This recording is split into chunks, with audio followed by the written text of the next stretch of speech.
around Dodge City and in the territory on west, there's just one way to handle the killers and the spoilers, and that's with a U.S. Marshal and the smell of Gunsmoke.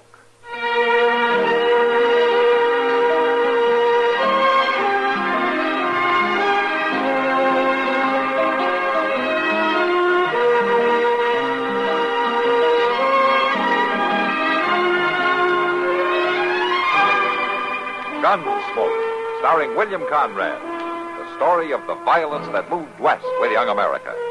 And the story of a man who moved with it. I'm that man. Matt Dillon, United States Marshal. The first man they look for and the last they want to meet. It's a chancy job, and it makes a man watchful. And a little lonely.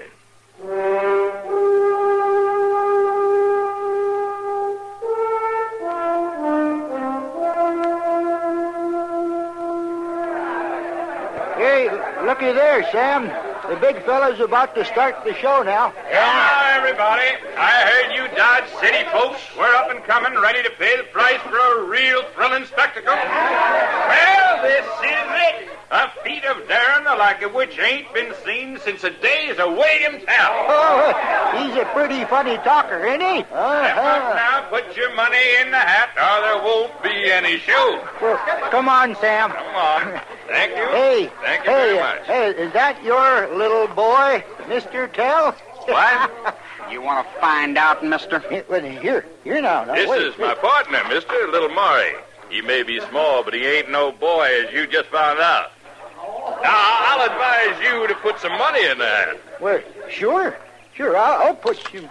You gonna shoot that tin can off in the little fella's head? I shoot one off in his head, he shoots one off in mine. If you put in your money. Oh, well, sure. Here's mine. Now, gentlemen, stand back. Out of the way. That's it, thank you. Now, I place this small can on my head. Please do nothing to distract my partner. This is a serious moment. You ain't joking, mister. Now, please. Yeah, now make no sound as he counts. Yeah, go on. 1, 2, 3. All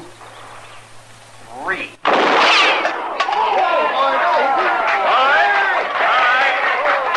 Now he'll place the can on his head and... All right, hold it up a minute there. Well, what's the trouble, Marshal? There's a law about firing guns in the street here, mister. But, Marshal, this is an exhibition, a theatrical performance, you might say. It's even education. I don't care what you call it. There's lead flying, and it can kill somebody. One of you, even. Well, that's what makes a performance, Marshal. That's what they pay to see. You're risking a lot for that little hat full of money. We trust each other's marksmanship, Marshal. Nobody's that good every time. We're gamblers, Marshal. Well, you won this time. Go ahead and split the pot. But we haven't finished here. All right, everybody, the show's over. Move along. You won't let us go on? No. And suppose we move outside town. No laws any against little target practice, is there? No. But this kind of target practice, if you miss, you'll face a murder charge. Well, I told you we're gamblers, Marshal. We're going to set up a game here. Any objections? Not if your game is honest. What's your name, anyway? Grover, Cranston P., at your service. And this is my partner, Little Maury. I hardly remember his last name, but I think it's Smith. Yeah, I'll bet. Like yours is Grover. Now, that ain't too friendly of you, Marshal. I'm not paid to be friendly, mister.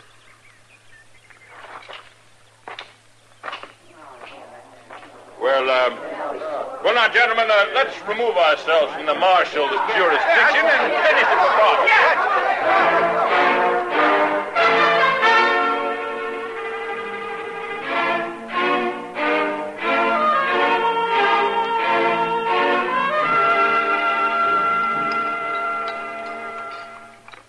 Oh, my, that choke cherry pie is good. Want another piece, Chester? Well, I don't know, Miss Kitty. How about you, Mr. Dillon? No, not for me, Chester. Doc? No, not me, but you go on. Oh, yes, Chester, you have another. It's just the thing for you. No, I reckon I better not, Miss Kitty. Oh, don't let him scare you, Chester. I'll go out to the kitchen and get it for you myself. Sure, she'll get it for you, Chester. and I'll start figuring what to charge to cure you. Oh, now, Doc. No, I mean it. I mean it's just another inch around the middle, and you're going to have trouble, boy. I noticed yesterday how short of breath you were, just walking out to the town limits. Huh? Oh, what do you mean? Oh, let the cat out of the bag. Oh, man, now, you knew about those two putting on their William Tell act again yesterday, didn't you? That's the first time in 2 weeks. Yeah, sure, Doc. I just didn't know that you and Chester were there, that's all. Well, Mr. Dillon, I figured maybe somebody ought to make sure that it's really over the line. Uh-huh. I hope you had a good first-row seat, Chester. Yes, sir. How about you, Doc? Were you able to see all right?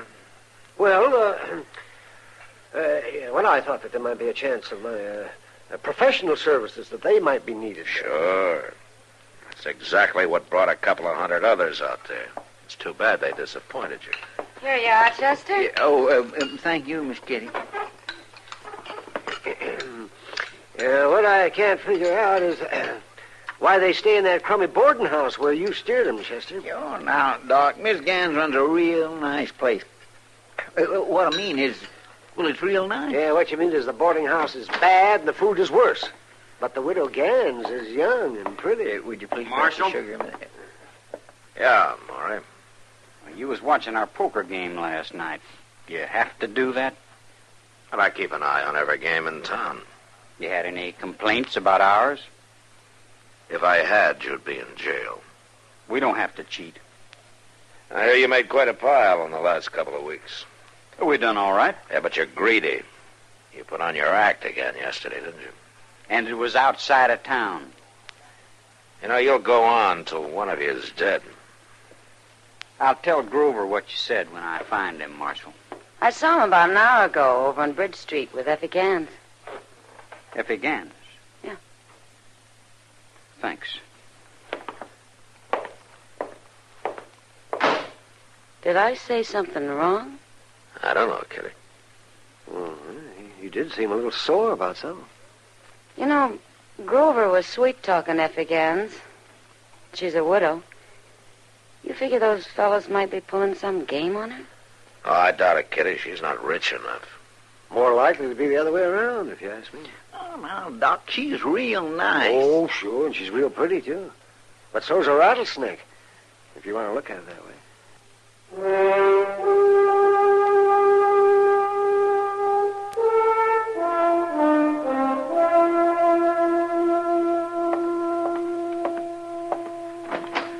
Hey, Grover.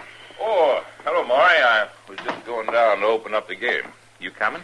I've been looking for you. Where you been all morning? Why, around town. Who with? What do you mean? Who with? Lots of people. And everybody wants to see the act again. I think we ought to put it on this afternoon. The crowd gets bigger every time. You know why they keep coming back to see it? Sure. I hope someday we'll miss. And someday we will. Grover, let's get out of this town. Why, we're doing fine. I don't like it. And we got enough now, more than we ever had before. Let's go somewhere else and start a real business. What about it? Well, we'll talk about it tonight, huh? One more William Tell act this afternoon, maybe we'll have enough. Just one more, huh? See you down at the place. Yeah, I'll be along. I'm just going to wash up. Okay.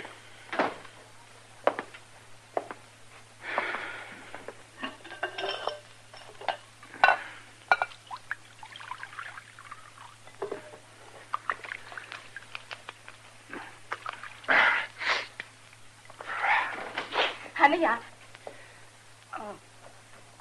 Grover's already gone, Miss Gans. Oh. Oh, what are you staring at?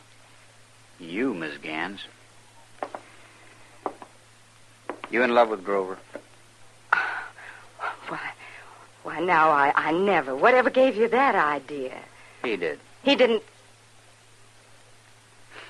No. But I know him pretty well, Miss Gans.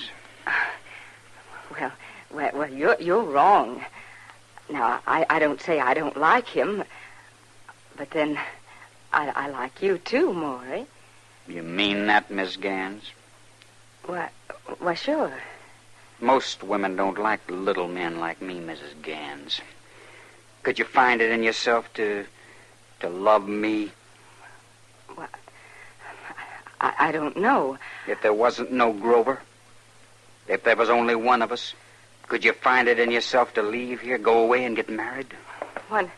Now, where'd you get such an idea as that? I don't know what you're talking about. I don't like such talk. You'd better like it, Miss Gans. You'd better.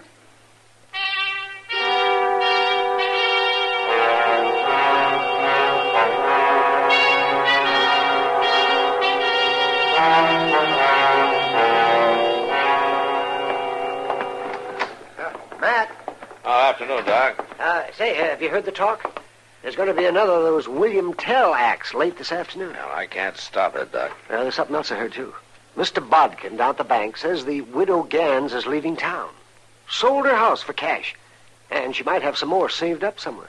What are you saying, Doc? Well, those two might be fleecing her, Matt. You said it'd be more like the other way around. A rattlesnake can be pretty if you see it that way.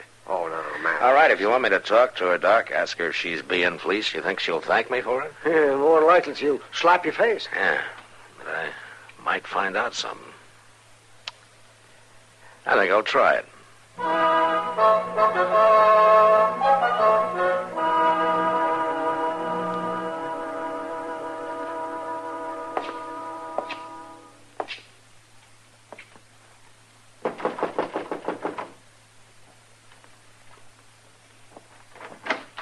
Hello, Miss Gans.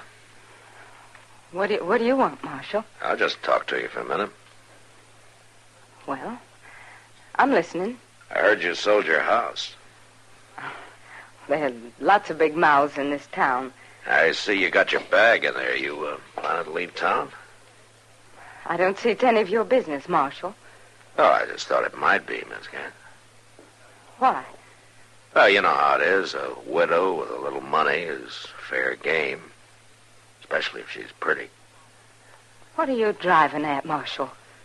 You've been seen around with this man, Grover. He just might be planning to leave town with him. Now, you listen to me, Marshal. I'm a widow, yes, but I don't have to like it. It don't have to mean my life is finished now, does it? No, ma'am, of course not. All right, then. If a man loves me and wants me to love him, it's no business of yours.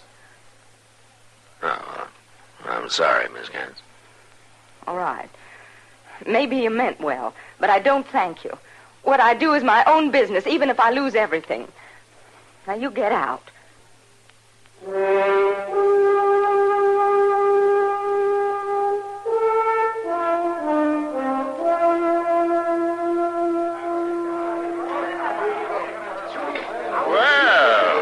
we're really honored today. Came to see William Tell after all, huh, Marshal? That's right, Grover. Can you see good from there, Marshal? Yeah, I can see. Go ahead. All right. All right, Maury. You let me go first today. No. I'll go first. What's the matter? You nervous because of the law? I'm not nervous. Are you? Oh, of course not. Don't worry. I'll put the bullet exactly where I want it. Well, go ahead then. Walk on out about 10 paces, Maury.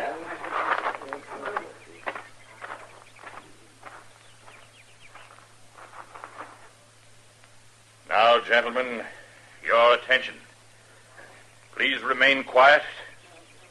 No movement. No loud noise. While my partner counts. Quiet, please. 1, 2, 3. Oh, he hit him. Yeah.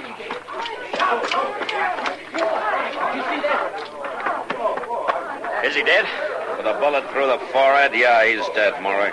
Oh, poor Grover. Oh, this is terrible. Terrible. I'm arresting you for murder, Maury. What? No, it was an accident. Everybody here saw it was an accident.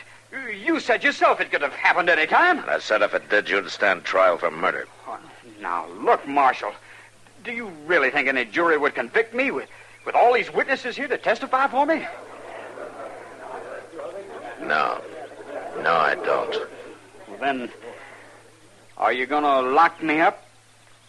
Or will you let me take the body of my partner and bury him? All right, go ahead.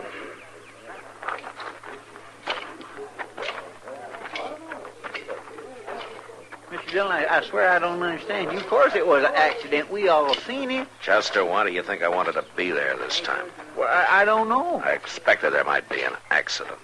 You did? Yeah, but I didn't figure it this way. Where are we going?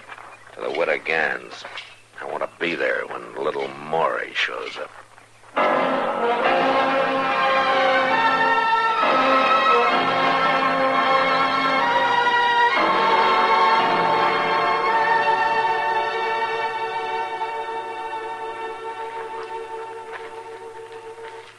Place looks deserted except for that one light in the front room there. Well, let's get a little closer.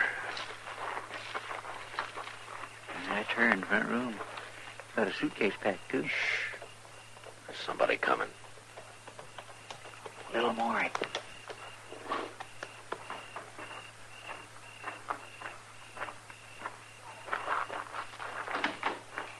Honey, is that you?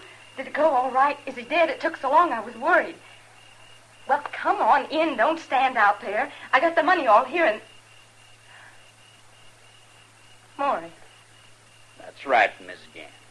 It's me, Maury. I had the first shot, and I figured what you two was planning, so I just changed the plan a little. Oh, no. Grover's dead, all right. But that don't matter. We'll go instead. You and me with all that money. And there's more here from the act this afternoon. Oh, this one was a real killing. No, don't you touch me. You said you might could love me. Well, you will. Now, come on. No. All right, that's enough, Maury. Marshal, you heard what he did. And I heard what you were planning to do, too, Miss Gans.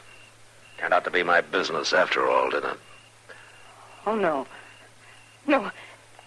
You wouldn't. Yes, I would. She's coming with me, No, Marshal. no. Let go of her, Maury. You can't stop us, Marshal. You know how I can shoot. You've seen me. Don't try me, Maury, even with a woman to shield you. Why not? Chester, Right here, Mr. Dillon. I can hit him easy.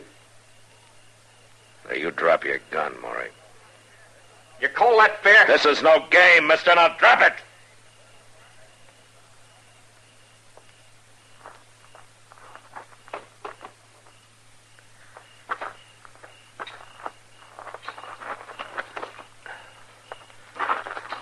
All right.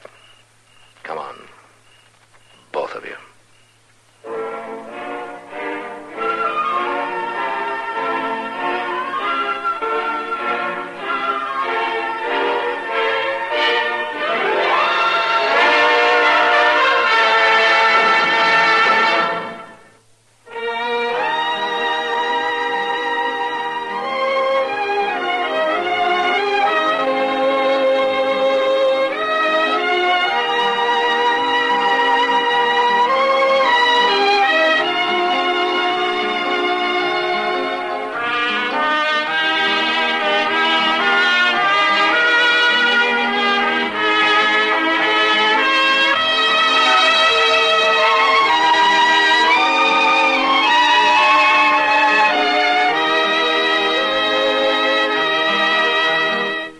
Gunsmoke. Produced and directed by Norman McDonald. Stars William Conrad as Matt Dillon, U.S. Marshal. Featured in the cast were Parley Bear as Chester, Howard McNear as Doc, and Georgia Ellis as Kitty.